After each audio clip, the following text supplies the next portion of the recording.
എല്ലാവർക്കും മിന്നശയിലേക്ക് സ്വാഗതം. Kanyakumari to Ladakh episode 4 season 1. ഇന്ന് നമ്മൾ പോകുന്നത് ഹൈദരാബാദിനടുത്തുള്ള ഷാദ്നഗറിൽ നിന്ന് നാഗ്പൂരിലേക്കാണ്. കഴിഞ്ഞ വീഡിയോയിൽ നമ്മൾ കാണിച്ചിട്ടുണ്ടായിരുന്നു വണ്ടിക്ക് ചെറിയ പ്രശ്നങ്ങളൊക്കെ ഉണ്ടെന്ന്. അതുകൊണ്ടാണ് ഹൈദരാബാദ് എത്തിപ്പെടാൻ സാധിക്കാത്തത്. ഇന്ന് നമ്മൾ ലക്ഷ്യം വെച്ച് പോകുന്നത് നാഗ്പൂരിലേക്കാണ്. പോകുന്ന വഴി കണ്ട ഒരു കാഴ്ചയാണ്. എന്ത് വേദനിപ്പിക്കുന്ന കാഴ്ചയാണല്ലേ. ഇതൊക്കെ നമ്മൾ തന്നെ വരുത്തി വയ്ക്കുന്നതാണ്. ഇനി നമുക്കൊരു ഇൻട്രസ്റ്റിംഗ് ആയിട്ടുള്ള ഒരു കാര്യം കാണാം. ഇത് നാഗ്പൂരിൽ എത്തിക്കഴിഞ്ഞ് കണ്ടതാണ്. നമ്മളിപ്പോൾ നാഗ്പൂരിലാണ്. ഇതൊരു കൂളറാണ്. ഇതിൻ്റെ സൈഡിലൊക്കെ ചകിരിയൊക്കെ വെച്ചിട്ടുണ്ട്. പിന്നെ ഇതിലൊക്കെ വെള്ളം ഒഴിച്ചിട്ടുണ്ട്. ഇതിനകത്ത് വെള്ളമൊക്കെ ഒഴിച്ചിട്ടുണ്ട്.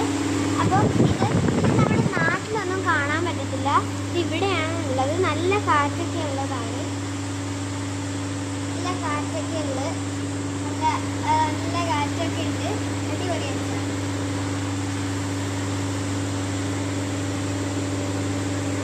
ഇത് നമ്മൾ നാഗ്പൂരിൽ എത്തിയിട്ട് കഴിച്ച ഭക്ഷണമാണ്. മറാത്തി താലിയാണ് കേട്ടോ. നാഗ്പൂരിലെ ഗായത്രി ഭോജനാലയ എന്ന് പറയുന്നൊരു സ്ഥലത്തു നിന്നാണ് കഴിച്ചത്. നല്ല ഭക്ഷണമായിരുന്നു. 200 രൂപയാണ് ഒരു പ്ലേറ്റിന്. ഈ താലിയിൽ റൊട്ടി, പപ്പടം, സബ്സി, ദാല്, പിന്നെ ഒരു കറി ഉണ്ടായിരുന്നത് വെള്ളരിക്കയും തൈരും ജീരകം വറുത്തൊഴിച്ചതും കൂടി ഉണ്ടായിരുന്നൊരു കറിയാണ്. ഇതെല്ലാം അൺലിമിറ്റഡ് ആണ്.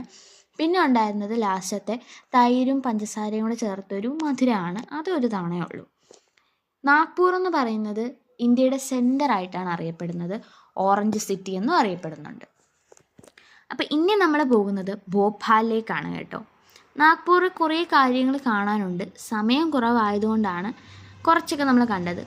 കഴിഞ്ഞ വർഷം പോയ യാത്രയിൽ നമ്മൾ സിറോമയിലൊക്കെ കണ്ടായിരുന്നു. സിറോമയിൽ എന്ന് പറയുന്ന ഒരു സ്ഥലവും നാഗ്പൂർ സ്ഥിതി ചെയ്യുന്നുണ്ട്.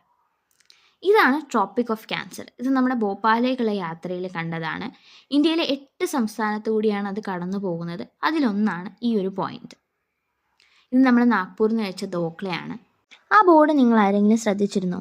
അത് ബ്രൗൺ കളറിൽ എഴുതിയിരിക്കുന്നത് ഇതൊരു ഹിസ്റ്റോറിക്കൽ സൈറ്റ് ആയതുകൊണ്ട്. മൗര്യൻ രാജവംശത്തിലെ അശോക ചക്രവർത്തിയുടെ ഒരു പില്ലർ ഇൻസ്ക്രിപ്ഷനാണ് ഈ സാഞ്ചി സ്തൂപ. ഈ ഒരു സ്തൂപ തന്നെയാണ് നമ്മുടെ 200 രൂപ നോട്ടിൻ്റെ പുറകിൽ കാണുന്നത്. ഇതൊരു യുനെസ്കോ വേൾഡ് ഹെറിറ്റേജ് സൈറ്റ് കൂടിയാണ്.